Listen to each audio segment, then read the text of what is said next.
This is a continuation. I found how to get the fork tube out of the fork housing. There's a tiny Allen bolt here that fits in the bottom of this tube here, right here. And then we have a piece here, we have an internal slider, and then a ring, and on top of that ring goes the seal. But if I take off this part right here, there's a little tiny screw in there. And what I do is I take that Allen head thing off, then I pull on this, and it will pop the seal out. Now what I'm going to do is I'm going to press this all the way through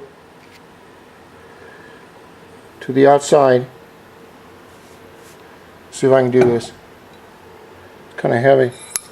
We'll just go like this here, and maybe it'll pop out.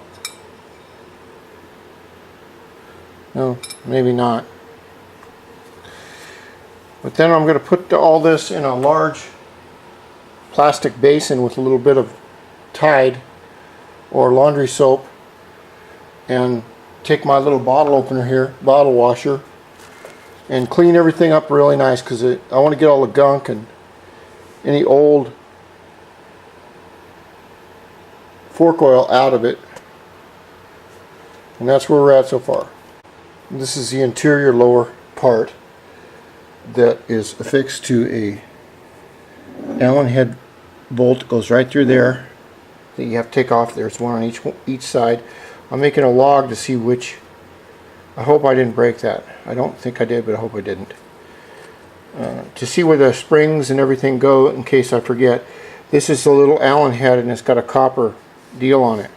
What I've got is a basin here that I've got some good grease cutter dishwashing detergent, and I want to get all the old stuff off of the old fork oil off. So I'm going to let these soak for a little while and clean them all up and see how that goes from there. I've taken all the parts and I've put them in my degreaser with hot water, and what I've done is tried to get all the parts as clean as possible.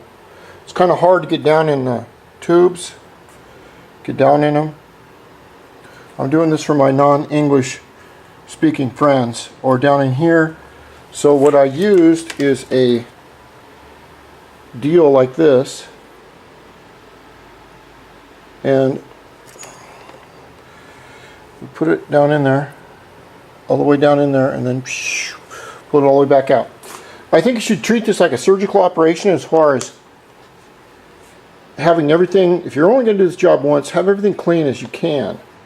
This is really pretty clean.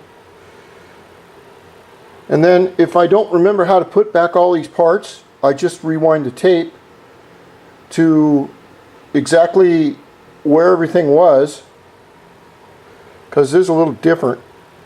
I'm going to put together one shock at a time and then put the oil in it, but I can't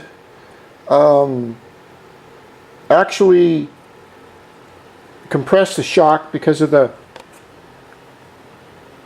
holes in the top here. They have to be both connected. So I'm going to put the shocks, or the forks, on the bike after I get it built.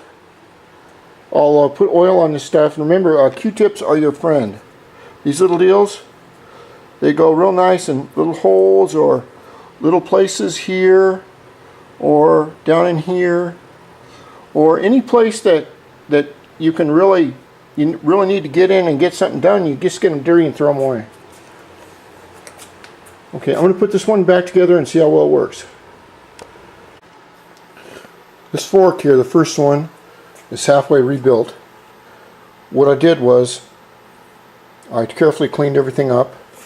Then I moved the lower piece through the fork rod here and put the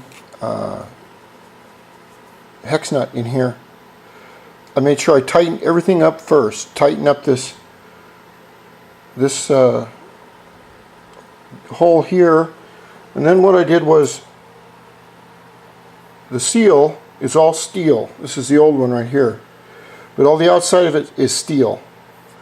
And what I did was I took the new seal and I got it pretty much in there.